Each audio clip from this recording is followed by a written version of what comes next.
प्यारे बच्चों, हमारे YouTube चैनल संस्कृत क्लास में आपका बहुत बहुत स्वागत है। आज का हमारा विषय है कक्षा 11वीं का प्रथम पाठ वेदामृतम। वेदामृतम अर्थात वेद अमृत। वेद है जो हमारे वो अमृत के समान है। वैदिक वांगम्य, हमारा जो वैदिक वांगम्य है वह संपूर्ण विश्व का प्राचीन सबसे पुराना वैदिक वांगम्य है। वांगम्य मतलब वैदिक साहित्य। जो हमारा वैदिक साहित्य है वह पूरे विश्व में सबसे प्राचीन साहित्य माना गया है। वेद, हमारे वेद हैं 4 वेद हैं। सबसे पहले ऋग्वेद, यजुर्वेद, अथर्ववेद और सामवेद। इनमें से ऋग्वेद को सबसे प्राचीन पुस्तक माना गया है और ये वैदिक साहित्य का सबसे प्राचीन वेद है। वेदामृतम पाठ में जो श्लोक लिए गए हैं वो मुख्यतः 3 वेदों से लिए गए हैं, ऋग्वेद, यजुर्वेद और अथर्ववेद से। इन सभी श्लोकों के पीछे लिखा भी हुआ है जो श्लोक जिस वेद से, जैसे ये पहले 3 श्लोक हैं ऋग्वेद के 10वें मंडल से लिए गए हैं। आगे ये श्लोक है यजुर्वेद से लिया गया है, यजुर्वेद से लिया गया है और ये अंतिम श्लोक है जो अथर्ववेद से लिया गया है। तो प्यारे बच्चों, आज हम इस पाठ का अध्ययन करेंगे, इसके श्लोकों का अर्थ समझेंगे। तो देखिए, पहला श्लोक है संगच्छध्वं संवध्वं संवमनांसि जानताम् देवा भागम यथा पूर्वे संजाना नाम उपासते। इसे बताया है संगच्छध्वं कि हम सभी लोग एक साथ चलें। एक साथ का मतलब ये नहीं कि स्टेप बाय स्टेप मिलाकर चलें, मतलब मिलजुल कर बैर विरोध त्याग कर एक साथ रहें, एक साथ चलें। संवध्वम, संवध्वम एक साथ, वध्वम मतलब बोले, एक साथ हमारी जो वाणी हो वह भी वैर विरोध त्याग कर एक स्वर में बोले। संवमनांसि जानताम, और हमारे जो मन है वह भी समान रूप से अर्थ का बोध करे, मतलब हर बात को अच्छे से अच्छे प्रकार से एक समान समझे, मतलब एक दूसरे के प्रति कोई भी वैर विरोध न हो। किस प्रकार? देवा भागा यथा पूर्वे संजाना नाम उपासते। देवा भागा यथा पूर्वे, जैसे पूर्वे मतलब पहले के, देवा देवता लोग, संजाना नाम, संजाना नाम मतलब एक मत होकर, इकट्ठे होकर एक साथ, भागम हवि के भाग को जो हवन इत्यादि हम करते हैं, उपासते उपासना करते थे, मतलब जैसे पहले के पूर्व के देवता लोग एक साथ बैठकर हवि के भाग को हवन इत्यादि करते थे, उसमें आहुति एक साथ डालते थे, उसी प्रकार हम सभी लोग एक साथ चलें, एक स्वर में एक साथ हम सभी बोलें और हमारे जो मन है वो भी सभी बातों को एक साथ अच्छी प्रकार से अर्थ का बोध करें, उन बातों को समझें। देखिए दूसरा श्लोक, समानी व आकुति समाना हृदयानि व समानमस्तु वो मनो यथा व सुहासिति। समानी व आकुति, आकुति क्या होता है? संकल्प, जो हम संकल्प लेते हैं। सम्मानी वह मतलब तुम्हारा, तुम्हारा जो संकल्प है तुम सभी का वो क्या हो? सम्मान हो, एक जैसा हो। सम्मानी, सम्मान हृदयानि वह, और तुम सबका हृदय भी एक सम्मान हो, जिसमें कोई भी हृदय में वैर विरोध न हो। समान वस्तु वो मनो, और तुम्हारा जो मन है वह भी सम्मान हो, एक दूसरे के प्रति किसी भी प्रकार का द्वेष मन में न हो। जिससे क्या होगा?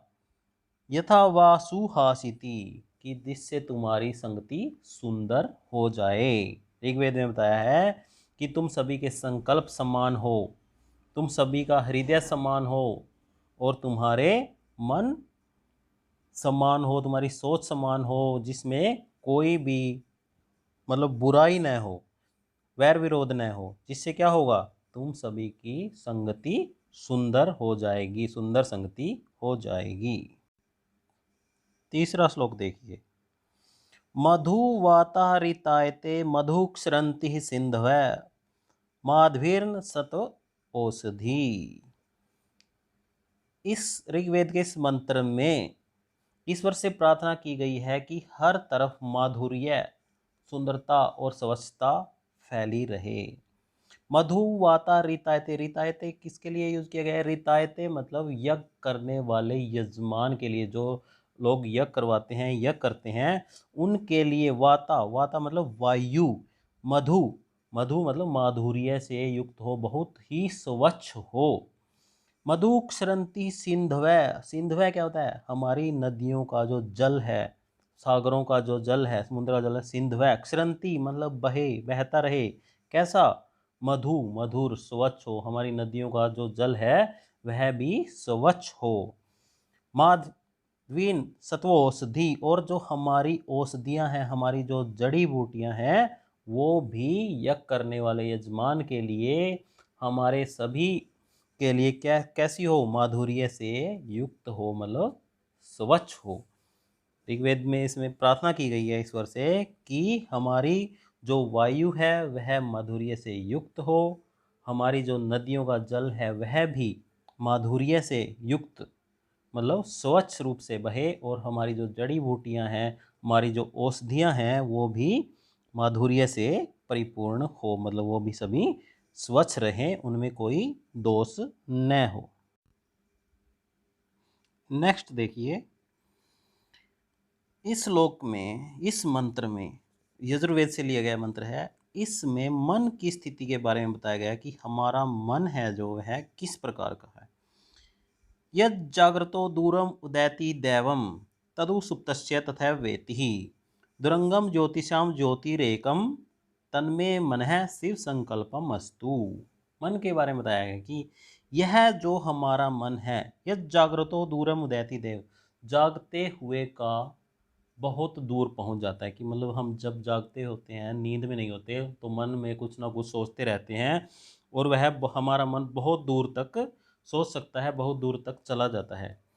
तदु सुप्तस्य तथैव वेति, यही अवस्था उस मन की, सोए हुए की भी यही अवस्था होती है, मतलब सोया हुआ मन भी बहुत दूर तक जा सकता है।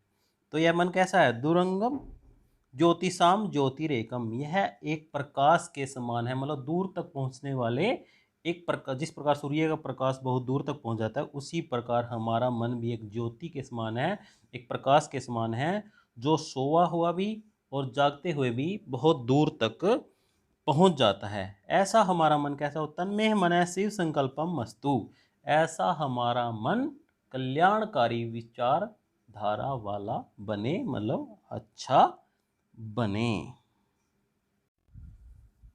पांचवा देखिए मंत्र, यजुर्वेद से लिया गया ये भी। तच्चक्षुर्देवहितम प्रस्तात् शुक्रम उच्चरत् पश्येद शरद शतम जीवेम शरद शतम शुश्राम शरदः शतम प्रभराम शरदः शतम अदीन्हा श्याम शरदः शतम भूयश्च शरदः शतम। इसमें सूर्य की महिमा की गई है।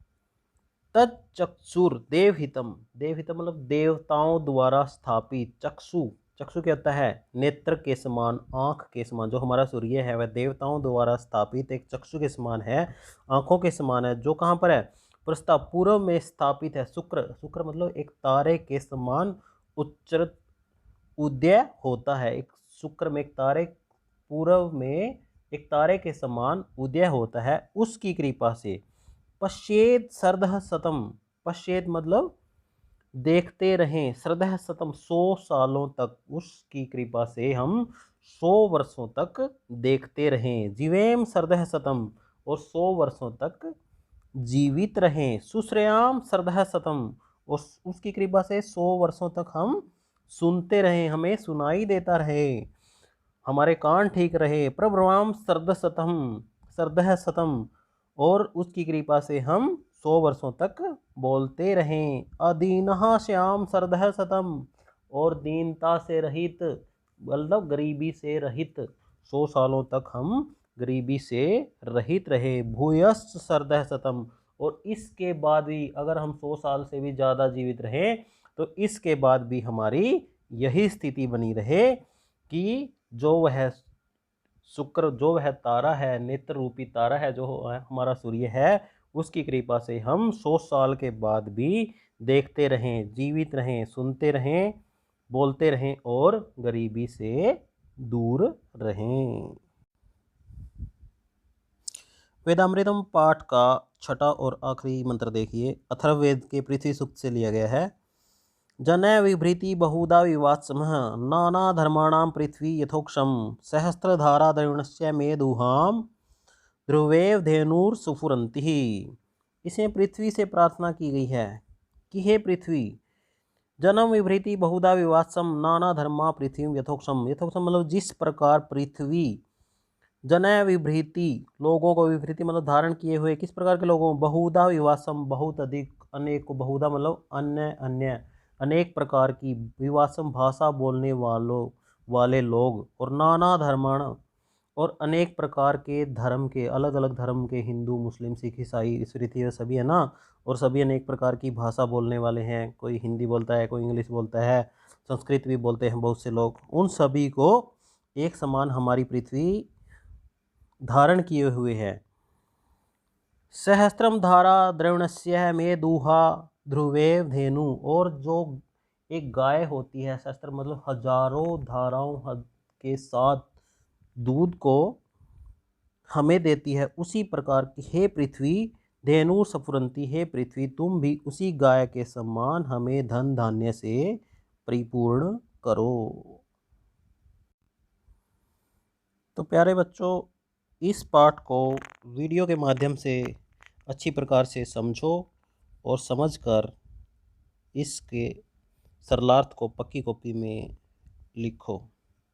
वीडियो को लाइक करो और अपने दोस्तों के साथ, मित्रों के साथ, सहपाठियों के साथ शेयर करो, और चैनल को सब्सक्राइब करना न भूलें, जिससे आपको आने वाले आगे सभी लेसनों की वीडियोस समय पर मिलती रहे।